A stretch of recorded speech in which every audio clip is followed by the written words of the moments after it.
તો કેન્દ્રીય ગૃહમંત્રીના ગુજરાત પ્રવાસનો આજે બીજો દિવસ છે। અમિત શાહ ગુજરાતના પ્રવાસનો બીજો દિવસ છે, ત્યારે આ તરફ સવારે 10 કલાકે ડે કેર હોસ્પિટલનું તેઓ લોકાર્પણ કરશે। સવારે 11 કલાકે એડીસી બેંકના કાર્યક્રમમાં હાજરી આપશે। બપોરે 12 કલાકે ગાંધીનગર મનપાના કાર્યક્રમમાં હાજરી આપશે। વિવિધ વિકાસ કાર્યોનું ખાતમુહૂર્ત અને લોકાર્પણ કરશે। બપોરે 31 કલાકે પેથાપુર તળાવનું લોકાર્પણ કરશે અને વૃક્ષારોપણ કરવામાં આવશે। બપોરે 3:15 કલાકે ચંદ્રાસર તળાવનું લોકાર્પણ કરશે। બપોરે 3:30 કલાકે મલાવ તળાવનું ખાતમુહૂર્ત કરશે અને બપોરે 3:45 કલાકે માણસામાં હોસ્પિટલનું ખાતમુહૂર્ત કરાશે। સાંજે 7:30 કલાકે માણસામાં બહુચરાજી માતાજીના મંદિરે દર્શન અને આરતી કરશે।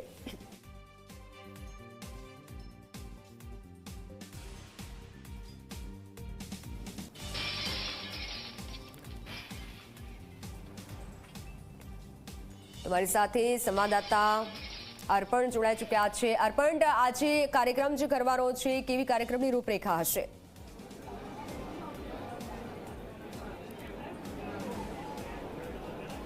મિત્તલ, આજે કેન્દ્રીય ગૃહમંત્રી અને ગાંધીનગરના સાંસદ અમિત શાહનો બીજા દિવસનો અને આખરી દિવસનો આ કાર્યક્રમ છે। ગઈકાલે પણ ઘણા એવા જે કાર્યક્રમ હતા જેનામાં વિવિધ વિકાસ કાર્યોના ખાતમુહૂર્ત લોકાર્પણ કર્યા। આજે જુદા જુદા 13 જેટલા કાર્યક્રમો છે। જે પ્રથમ કાર્યક્રમની શરૂઆત છે ગાંધીનગરનું જે અડાલજ છે ત્યાં હીરામણી આરોગ્ય ધામ ડે કેર હોસ્પિટલનું લોકાર્પણ તેમના હસ્તે થશે ને તે બાદ ગાંધીનગર મત વિસ્તારમાં જે જુદા જુદા જે કાર્યક્રમો છે તેમાંથી કેટલાક કાર્યક્રમોની આપણે માહિતી આપી। અહીંયાથી તેઓ એડીસી બેંકની સ્થાપનાની 100 વર્ષની ઉજવણીનો જે કાર્યક્રમ છે મહાત્મા મંદિર ખાતે ત્યાં પહોંચશે। તે બાદ ગાંધીનગર મહાનગરપાલિકા વિકસિત સેક્ટર 30ના બગીચાનું લોકાર્પણ છે અને સાથે જ વૃક્ષારોપણનો કાર્યક્રમ છે। તે બાદ ગાંધીનગર કોર્પોરેશનના જ અન્ય વિવિધ જે વિકાસલક્ષી કાર્યો છે તેના ખાતમુહૂર્ત અને લોકાર્પણનો ટાઉન હોલમાં એક જાહેર કાર્યક્રમ છે। આ ઉપરાંત પેથાપુર તળાવનું લોકાર્પણ છે, ચંદ્રાસર તળાવનું લોકાર્પણ છે, મલાવ તળાવનું લોકાર્પણ છે, માણસા ખાતે 421 બેડની હોસ્પિટલનું ખાતમુહૂર્ત છે, ગાંધીનગર જિલ્લાના વિવિધ જે વિકાસ કાર્યો છે તેના ખાતમુહૂર્ત છે। આમ જોવા જઈએ તો 13 જેટલા